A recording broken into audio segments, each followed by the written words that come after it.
Bom dia, você ouvinte da Rádio Assembleia do Maranhão, sintonizado pela 96.9 FM. Bom dia a você também que nos acompanha pela TV Assembleia, canal digital 9.2 e a todos os internautas ligadinhos com a gente por meio das plataformas digitais. Sejam todos muito bem-vindos. Eu sou Ronald II, começo a partir de agora a apresentação do Diário da Manhã nesta quarta-feira, olha só, 25 de março de 2026. É um dia de sessão plenária do Poder Legislativo maranhense. Daqui a pouquinho a gente vai trazendo todas as informações da movimentação no plenário do deputado Najib Aico, as expectativas, aquilo que deve ser debatido pelos deputados e deputadas, a conexão ao vivo com a participação dos parlamentares, a nossa repórter Milena Dutra, que hoje está lá no plenário, daqui a pouquinho traz para a gente os principais detalhes. No programa de hoje, gente, você vai acompanhar aquilo que foi discutido na Comissão de Constituição, Justiça e Cidadania, na CCJ, a reunião aí com a presença de vários parlamentares, algumas pautas já deliberadas pelos integrantes da CCJ e já a gente traz detalhes. Eu vou receber aqui a secretária adjunta de licenciamento da Secretaria de Estado do Meio Ambiente e Recursos Naturais, a SEMA, a secretária Tairine Moraes, para a gente falar de uma agenda bem interessante aqui, viu? O terceiro Fórum Brasil das Águas. Vamos falar sobre meio ambiente, sustentabilidade no programa de hoje, tá bom? Tem previsão do tempo, tem trânsito ao vivo, vamos falar sobre saúde coletiva, não é isso? Um congresso voltado para o assunto aqui no estado do Maranhão. E vamos também, nossa equipe foi dar uma conferida aí no mercado, foi dar uma conferida aí na alta, já está registrando alta nos preços dos ovos de Páscoa, todo ano é isso? Será? Procede isso? A gente foi dar uma conferida, a gente vai trazer as informações também sobre esse assunto, É ruim para o papai e para a mamãe, Porque a garotada cobra o ovo de Páscoa, beleza? Bora começar o programa com muita informação. Mais uma vez, sejam todos muito bem-vindos. Eu falo direto do Complexo de Comunicação da Assembleia Legislativa. Às 9h04, vamos falar ao vivo com a repórter Milena Dutra. Expectativa de movimentação daqui a pouquinho no plenário. Ô Milena, é com você, bom dia. Oi, Ronald, muito bom dia a todos que ouvem o Diário da Manhã, um excelente dia a todos que acompanham a programação da Rádio Assembleia e também da TV Assembleia, que transmissão ao vivo em tempo real. Já estou no plenário, já acontece a segunda sessão plenária da semana, quarta-feira, 25 de março, e a gente segue acompanhando as atividades. Ontem nós tivemos uma sessão bem curtinha, hoje ela deve ser bem extensa, deve ser maior. A gente está esperando a ordem do dia, que é o momento de apreciação dos projetos, das matérias importantes e os debates que são importantes aqui na tribuna, os deputados subindo para darem seus questionamentos, posicionamentos e falarem um pouquinho das suas ações em prol do desenvolvimento do Maranhão. A gente segue acompanhando, movimentação tranquila aqui, somente os servidores da casa, daqui a pouco os parlamentares chegam ao plenário por volta de 9h30, 9h15 em horário regimental aí, continuando os trabalhos da semana, começando a sessão desta quarta-feira e 13h aqui pela TV Assembleia. A gente traz os destaques dos trabalhos de hoje para você acompanhar com total transparência as atividades da Assembleia Legislativa do Maranhão. A todos, eu já desejo um ótimo dia e um ótimo trabalho a você, Ronald. Para você também, para toda a nossa equipe aí no plenário, viu? As redes sociais, a turma do site, o pessoal da Rádio Assembleia e você, Milena Dutra, com a nossa equipe da TV Assembleia. Obrigado pelas informações. A qualquer momento a gente retorna com mais detalhes lá do plenário do deputado Najib Aico. Por falar em trabalho, teve reunião na Comissão de Constituição, Justiça e Cidadania. Os trabalhos da comissão são presididos pelo deputado Florencio Neto. Ao todo, mais de 30 matérias foram apreciadas pelos deputados durante a reunião da CCJ, Comissão de Constituição, Justiça e Cidadania. Entre os projetos aprovados está o que institui a política de saúde mental voltada para pais e cuidadores diretos de pessoas com deficiência. Também foi aprovado o projeto de lei que cria um programa de capacitação em Libras para familiares de pessoas surdas no Maranhão. Participaram do encontro o presidente da CCJ, o deputado Neto Evangelista, além dos parlamentares João Batista II, Ricardo Arruda, Florencio Neto, Arnaldo Melo e Adelmo Soares. A reunião também contou com a participação de estudantes do terceiro período do curso de Direito na Universidade Federal do Maranhão. Outro destaque foi a aprovação consubstitutiva do projeto de lei que institui o Observatório Maranhense do Feminicídio e das Tentativas de Feminicídio de autoria da deputada Iracema Vale, presidente da Assembleia Legislativa. A sociedade espera justiça sendo feita em todos os crimes, mas nos crimes relacionados ao feminicídio, à tentativa de feminicídio, a sociedade cobra ainda mais. Então, um grupo desse direcionado para monitorar o andamento do processo de feminicídio é muito importante, né, para que as respostas sejam dadas rápidas. A CCJ aprovou e vai agora para o plenário. Olha, a CCJ, assim como todas as demais comissões, né, você pode acompanhar as movimentações desse âmbito por meio do nosso site ael.ma.leg.br. Essa reportagem, inclusive, já está disponível através do nosso canal oficial no YouTube, TV Assembleia do Maranhão. São exatamente 9h08. Vamos falar sobre meio ambiente no nosso quadro de entrevista desta quarta-feira. Entrevista.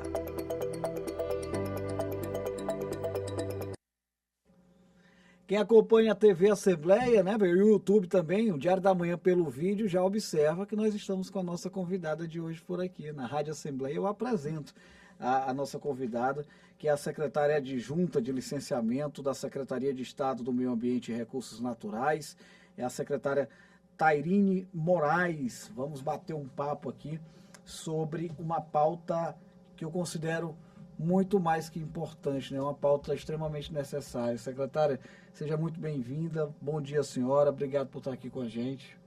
Bom dia, Ronald. Bom dia a todos os ouvintes, né, e a todos que nos acompanham no YouTube da TV Assembleia. Pois é, comecei valorizando a pauta, sabe por quê? Porque nós vamos falar sobre meio ambiente, né? Especialmente sobre um grande evento, né? O terceiro Fórum Brasil das Águas, secretária. Lançamento hoje, qual que é a expectativa? Como é que vocês pensaram esse evento aqui para o estado do Maranhão?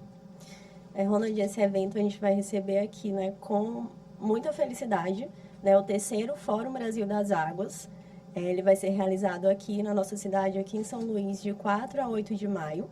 E hoje nós vamos fazer o lançamento desse evento, né, que vai ser no auditório da OAB, às 14 horas. E esse evento é um evento nacional, né, um evento que ele trata sobre recursos hídricos. E, assim, é um evento grandioso que vai trazer debates importantes, vai trazer figuras importantes. Aqui a gente pretende reunir autoridades, empresas, comunidade acadêmica e a sociedade civil. A ideia é unir forças, hein, secretária? A gente costuma dizer que não adianta, a gente cobra muitas coisas, as medidas do poder público, mas muitas vezes a gente esquece do papel da sociedade, do papel dos entes privados, né? A ideia é fazer essa conexão dentro do evento? Exatamente, a ideia é trazer todos esses atores, né, todos esses participantes para debater a água, né? A água que é vida, né? A água, eu falo que ela é o presente, mas também é o futuro. Né? E aqui no Maranhão, no Brasil como um todo, a gente está numa situação de privilégio, né? O Brasil ele tem 13% da água doce do mundo. Então, de fato, a gente está nessa situação de privilégio, mas ela também nos traz responsabilidades, né? Grandes responsabilidades, que é a questão da gestão, né, desses recursos hídricos, da segurança hídrica, de cuidar, de fato, né, desse nosso bem tão precioso. Secretária, aí eu uso a sua palavra, né? Somos privilegiados, né? Naturalmente, o estado do Maranhão, né? Sua localização territorial, né? A questão das águas. Mas eu lhe pergunto, e as políticas públicas, né? O que nós estamos fazendo? Como é que a senhora avalia o estado do Maranhão nesse sentido, no sentido de proteger o meio ambiente, proteger aquilo que a gente tem de recursos naturais? Claro que falar sobre meio ambiente é uma questão muito ampla, mas eu quero entender a senhora primeiro do contexto geral aqui. Certo. Na Secretaria de Meio Ambiente, né, nós temos vários projetos, né, na situação, né, de cuidar desses recursos naturais. Sim. Nós temos o projeto agora do Maranhão Sem Queimadas, né, que a gente traz as empresas também para perto, né, para poder nos auxiliar nessa questão. Desculpe, secretário, o Maranhão Sem Queimadas é um projeto, um programa do governo do estado do Maranhão que já é considerado exitoso, né? Tem uma repercussão muito positiva em todo o país, pelo Exatamente. Que a gente acompanha jornalisticamente. Eu queria até aproveitar um pouquinho o gancho da sua resposta, mas já a senhora se conecta aí com a outra pergunta. Como é que a senhora avalia esse programa? Esse programa, ele tomou uma amplitude tão grande que agora ele está sendo levado até pela ONU, né? Ele é um programa aqui do Maranhão, né? A gente lança editais para que as empresas possam nos ajudar também, né? Com a doação de equipamentos, para que a gente possa ampliar, né? Nosso braço aí em todo o estado, né? E poder combater, de fato, as queimadas. Mas esse programa ele tomou uma amplitude tão grande que ele foi levado agora, né? Inclusive, na semana passada, que teve a reunião do consórcio dos governadores da Amazônia. Sim. E ele é agora um projeto nacional, de fato, né? Então, é lançado agora um edital nacional para que as empresas possam se tornar parceiras do programa também. E aí diversas medidas contribuem para esse programa, como os investimentos na própria estrutura do Corpo de Bombeiros do Estado do Maranhão. Esses dias eu recebi aqui uns especialistas em meteorologia da Universidade Estadual do Maranhão, né? Muito otimistas também com os equipamentos que eles estão recebendo. Voltando a falar aqui sobre a questão do terceiro Fórum Brasil das Águas, secretário, eu tenho uma preocupação com esse tipo de evento, né? Como é que vocês têm pensado ele para tornar de fato um evento propositivo, um evento que sai do papel, né, que não fique preso ali entre as quatro paredes, né, que se torne realidade dentro de ações e projetos concretos, né, para o setor aqui no estado. Certo, Ronald. Esse programa, esse evento, de fato, né, é um evento nacional e é um evento que ele vai trazer todos os atores participantes, né? Sim. Então, a ideia do evento, de fato, é ter uma conexão, né? Ter essa proposição de debates e, claro, posteriormente tornar isso em ideias práticas. E também fazer uma troca até de práticas que já acontecem em outros estados, né? Porque muitas vezes uma situação que já é tratada no estado da Paraíba, por exemplo, pode se tornar uma solução aqui para o Maranhão. Então, esse evento ele é muito rico, né? No sentido de que vai poder trazer as autoridades, as empresas, a sociedade acadêmica também. Então, vão ter vários painéis, né, que vão tratar sobre esse tema da água durante esse período, né, de 4 a 8 de maio. Mas a ideia, claro, né, é que essas ideias se tornem ações aí que permaneçam por muito tempo. Qual é a sua leitura do grau de prioridade do governo do estado do Maranhão para a pauta do meio ambiente? Pergunto isso porque a gente observa uma sinalização muito positiva do governador Carlos Brandão em diversos eixos, entre eles o próprio turismo, que está conectado diretamente com a questão do meio ambiente. Qual é a sua leitura nesse sentido? Eu vejo a pauta do meio ambiente como, de fato, uma prioridade, né, nessa gestão do governo. E a gente vê isso por meio de ações concretas, né? Pela importância que o governador, de fato, né, e o nosso secretário também tem dado para essa pauta. E a gente vê diversas ações nossas aqui na secretaria que se tornaram conhecidas nacionalmente e até internacionalmente, né? Como também o caso do Floresta Viva, né? Em que a gente faz essa recuperação de áreas degradadas e é um programa que já foi levado aí até para fora do Brasil.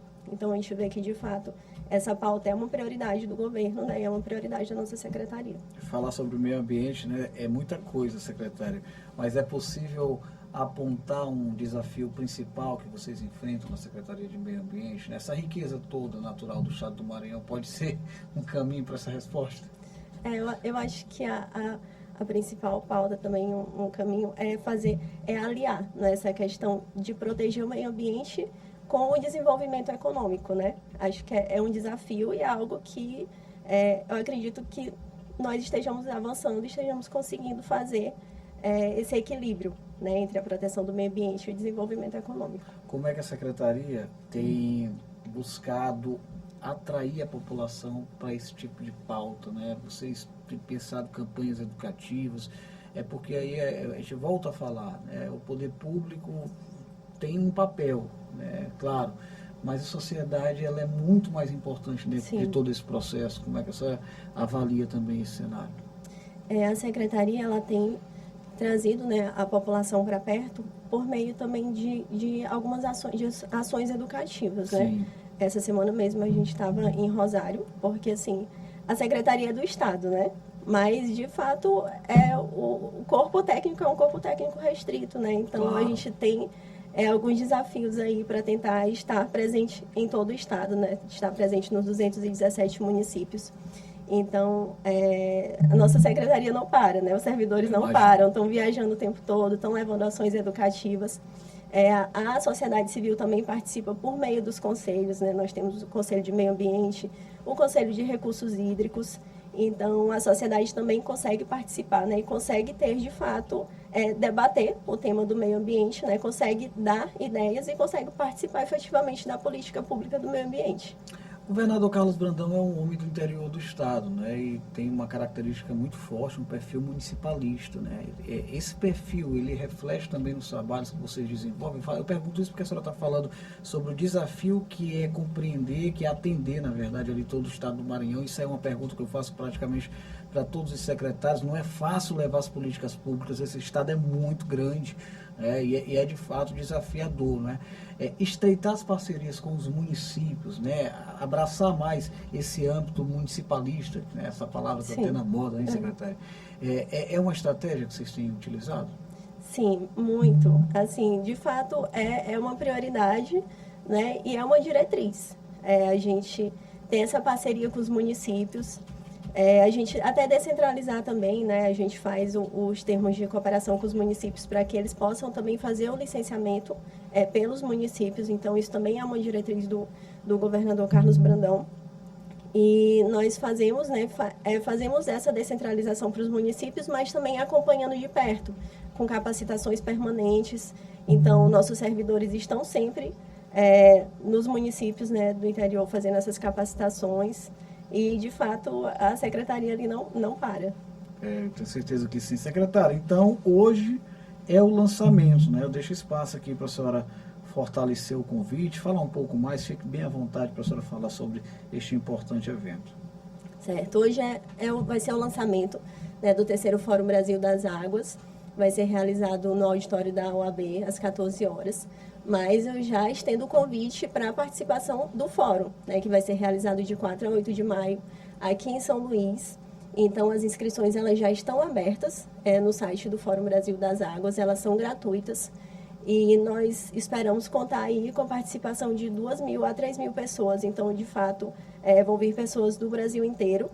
E vai ser um debate muito rico, então a gente espera contar com a população, espera contar com estudantes, né, porque, de fato, a juventude, né, é o futuro. Então, eles precisam estar inteirados e participar efetivamente do debate sobre o meio ambiente. Muito bem, então tá feito aí o convite. Eu vou até divulgar o site aqui, secretária, né? A gente tem um site aqui com mais informações, www.forumbrasildasaguas.org. Aqui já dá para pegar muita coisa. Isso, né? Já dá para fazer a inscrição aí. Olha aí, viu? Então, atenção principalmente universitários, né? Quando eu estava na universidade, eu gostava muito de participar desses fóruns, é importante. Viu? Além de tudo, tem o tal do network, né, secretária? É verdade.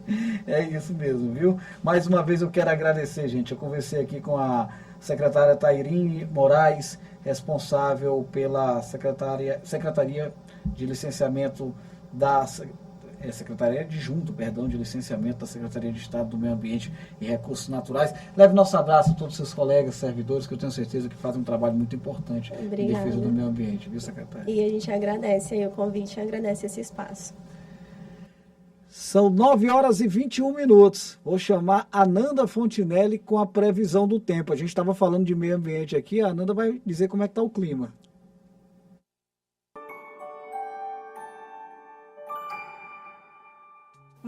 Bom dia para você que está nos acompanhando no Diário da Manhã. Vamos ver como fica o tempo nessa quarta-feira aqui na capital e também no interior do estado. E olha só, o Instituto Nacional de Meteorologia segue com alerta para acumulado de chuvas em diversas regiões do estado ao longo da semana, o que reforça a importância de atenção, principalmente em áreas mais vulneráveis a alagamentos e deslizamentos. Bom, vamos começar por São Luís. A quarta-feira é de tempo instável, o dia começa com sol entre nuvens e pode ficar abafado ao longo da manhã. Já na parte da tarde, a previsão é de pancadas de chuva que podem se estender até a noite. A mínima é de 24, a máxima chega a 30 graus, com volume de chuva moderado para a capital. Já em Grajaú, no sul do estado, o cenário é parecido, mas com calor ainda mais intenso. O sol aparece entre nuvens durante a manhã, mas à parte da tarde há previsão de pancadas de chuva acompanhadas de trovoadas. A mínima é de 23, a máxima chega a 32 graus, com sensação térmica elevada na cidade. Em Cidelândia, na região Tocantina, a quarta-feira também será marcada por tempo quente e úmido. O dia começa com variação de nuvens, há possibilidade de chuvas ao longo da tarde e noite. As temperaturas variam entre 24 e chega até os 31 graus, com pancadas típicas do período chuvoso lá na região. E a gente volta daqui a pouco na Assembleia em Foco, primeira edição, para mais atualizações do tempo. Eu volto com você.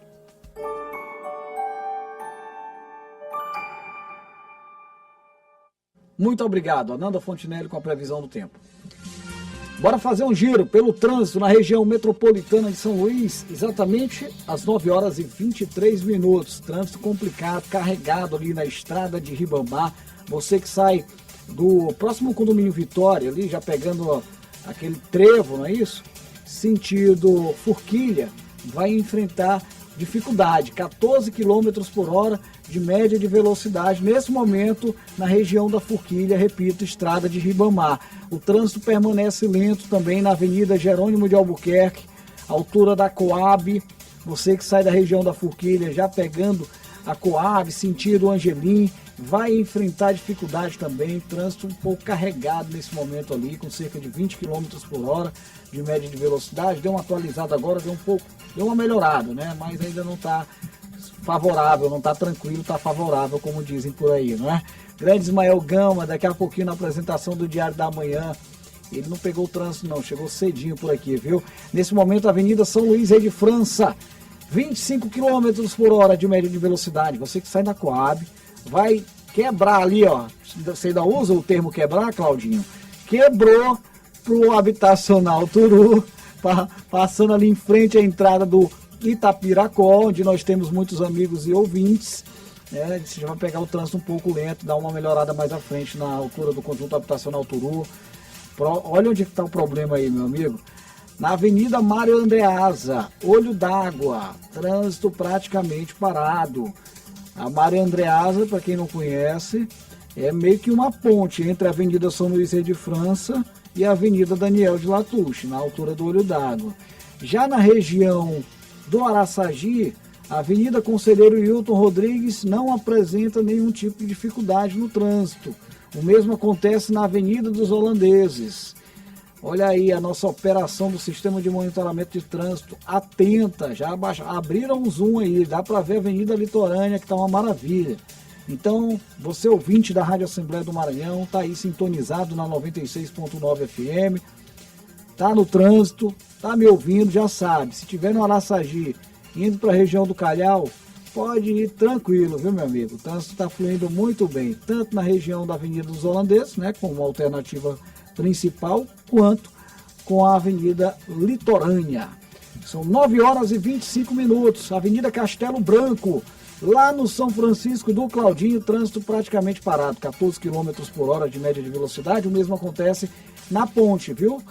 Começou a Castelo Branco, até o final da ponte José Sarney, o trânsito está pegado. E ali na Avenida Carlos Cunha, Professor Carlos Cunha, na região do Jaracati, o trânsito já foi um pouquinho melhor. A própria ponte Bandeira Tribuse apresenta uma lentidão, mas não está igual a ponte José Sarney, não. A aposta hoje é do lado do Jaracati. Ponto para o Jaracati, tá bom? Ponto para o Jaracati nesse momento. Se você tiver que fazer uma aposta aí, vai pelo Jaracati. Esquece o São Francisco. Avenida Beira-Mar, o trânsito flui muito bem, tá bom? E a Avenida dos Portugueses, sem grandes dificuldades, o mesmo na Avenida Kennedy. Estou vendo ali a Senador Vitorino Freire, um pouquinho apertada ali, mas é trecho curto, não tem dor de cabeça para ninguém, né? Gargalo mesmo está no São Francisco, tá bom, gente? 9 horas e 26 minutos, volto para o estúdio porque eu vou precisar encerrar a transmissão simultânea com a TV Assembleia. Daqui a pouco tem sessão plenária, quarta-feira, segunda sessão plenária da semana. Na íntegra você acompanha toda a movimentação ao vivo por meio do canal digital 9.2. O Diário da Manhã não para na Rádio Assembleia, segue acontecendo com a conexão que você já conhece também, tá bom? Um abraço aos nossos queridos telespectadores. A gente se reencontra 1h da tarde no F1.